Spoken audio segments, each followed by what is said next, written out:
Hi, I'm Lindy, and I'd like to thank Conscious Divas for inviting me to share a little of my weird story with you. And the story probably started, well, the interesting part of it at least, the day I woke up and realized my children would soon be leaving home, and I had no idea what I wanted to do with the rest of my life. None at all. I'd done some things over the years, but for 20 years, my identity, my happiness, had been so entwined with my families that when I took them out of the equation, I honestly had no idea what would make me happy and who in fact I really was. So I started doing what I do in times of trouble, and I started reading.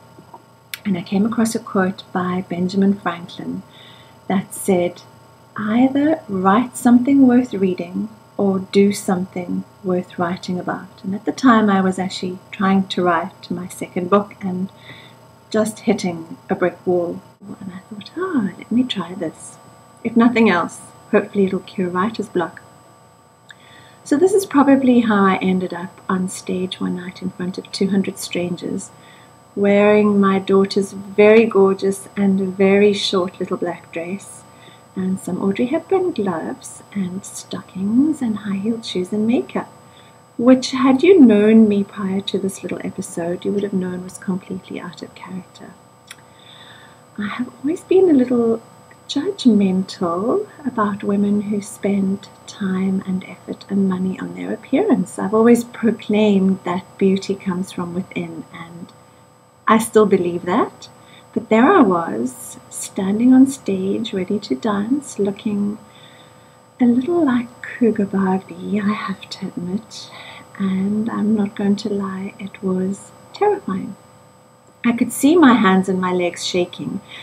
I wanted to vomit. I thought I was having a heart attack, and I was hyperventilating, and I wanted to disappear into the floor. And in a moment of sheer panic, as I turned my back to the audience, I ran my fingers down my 47-year-old bottom, and the audience reacted very wildly and pleasantly. And I felt the surge of energy shooting up from the base of my spine, right through my body, lighting a fire that I didn't even know existed or could exist. Honestly, I was ready to pack my bags, leave my family, and do this for the rest of my life. But sanity prevailed, and I realized there were dishes waiting and laundry piled up, and I still did have a family for the moment. But what this little incident did was drag me inelegantly, wildly, into a world I had never known before, people I had never met. It turned my judgments, my preconceived ideas, my beliefs about the world and about myself completely upside down. I had to throw everything out of the window and start all over again. I came face to face with many of my dragons and demons, things about myself that were not very pleasant to learn. I made some very poor decisions. I realized my husband is a saint. People have been telling me that for years, and yes, he is a saint. I would not change anything that has happened in the past year.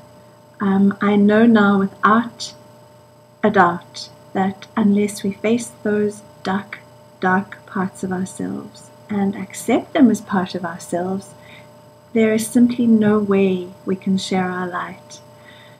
There is so much creativity, so much potential, so much power in those darkest bits of ourselves that to not go there is to deny ourselves from ever being whole. And if there is one thing I could wish for everybody, it is to have a year like the one that I've just had.